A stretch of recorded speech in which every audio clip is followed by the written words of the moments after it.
ஓம் சாந்தி.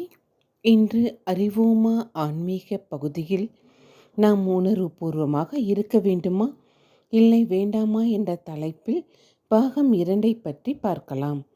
நேற்றைய செய்தியினுடைய தொடர்ச்சியாக உணர்வுகளின் சக்தி கொடுப்பதன் மூலம் வருகிறது என்றும் உணர்வுகளின் பலகீனம் எடுப்பது ஒன்றையே முதன்மை குறிக்கோளாக வைத்திருப்பதால் வருகிறது என்றும் அறிந்து கொண்டோம்.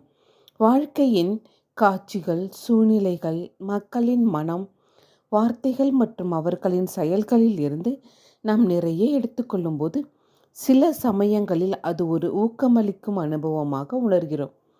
ஆனால் நினைவில் கொள்ளுங்கள், நீங்கள் நல்லதை எடுத்துக்கொண்டால் கெட்டதையும் எடுத்துக்கொள்வீர்கள். ஏனென்றால் அதுதான் உங்கள் மனநிலை. இது வெற்றிட கிளீனர், வேக்கம் கிளீனர் போன்றது. அதை கொண்டு உங்கள் கம்பளத்தை சுத்தம் செய்யுங்கள். அதில் உள்ள தூசியை இது உறிஞ்சும். உங்கள் மோதிரம் கம்பளத்தில் மீது கிடந்தால் அதையும் இது உறிஞ்சிவிடும். அத்துடன் கொடுப்பதுதான் பெறுவது ஆகும். நாம் கொடுக்கும் ஒவ்வொரு நேர்மறையான உணர்வும் அதே நேரத்தில் நமக்குள் அதிகரித்து கொண்டே இருக்கும்.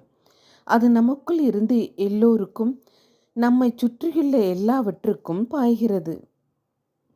இந்த கொள்கையின் அடிப்படையில் ஒரு நேர்மறையான காட்சியில் இருந்து எடுத்துக்கொள்ள பார்க்கும்போது நாம் உணர்வு ரீதியாக மகிழ்ச்சியையும், எதிர்மறையான காட்சியிலிருந்து எடுக்கும்போது உணர்வு ரீதியாக துக்கத்தையும் அனுபவம் செய்வோம்.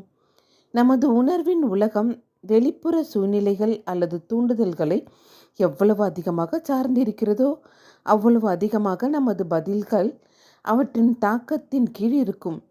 மகிழ்ச்சியாக இருந்தாலும் சரி, துக்கமாக இருந்தாலும் சரி, அதிகமாக உணர்ச்சி வசப்படுவது என்பது சார்ந்து இருப்பதன் அடையாளமாகும். அதற்காக நாம் குளிர்ச்சியாகவும் சலிப்பாகவும் ஆகிவிடுகிறோம். வாழ்க்கை வழங்குகிற அழகான தருணங்களை அனுபவிக்க மாட்டோம் என்று அர்த்தமல்ல. மேலும் நாம் ஒவ்வொருவரையும் நேசிக்கிறோம். தேவைப்படும் இடங்களில் கருணையுடனும் இருக்கிறோம். ஆனால் வாழ்க்கையை பார்க்கும்போது நாம் கொஞ்சம் விடுபட்டு இருக்கிறோம். ஒரு விளையாட்டு நிகழ்வில் ஒரு பார்வையாளர் உணர்வுகளின் ரோலர் கோஸ்டரில் அமர்ந்து அவருக்கு பிடித்த அணி அல்லது வீரரின் ஆட்டத்தை பார்க்கிறார். சில சமயங்களில் அளவற்ற மகிழ்ச்சியுடனும் சில சமயங்களில் மகிழ்ச்சியற்றவராகவும் இருக்கிறார். ஆன்மீக உணர்வு கொண்ட ஒரு பார்வையாளர் அவரது குழு அல்லது வீரரின் செயல்திறனால் அதிகமாக பாதிக்கப்படுவதில்லை. அவர்கள் வெற்றியின் தருணங்களை அனுபவிக்கிறார்கள் மற்றும் தோல்வியின் தருணங்களை பார்க்கிறார்கள். இரண்டையும் உணர்வு ரீதியில் பாதிக்கப்படாமல் எதிர்கொள்கிறார்கள்.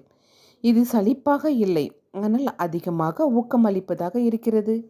மேலும் இது வாழ்க்கையின் பல வேறுபட்ட சூழ்நிலைகளுக்கும் பொருந்தும். ஓம் சாந்தி.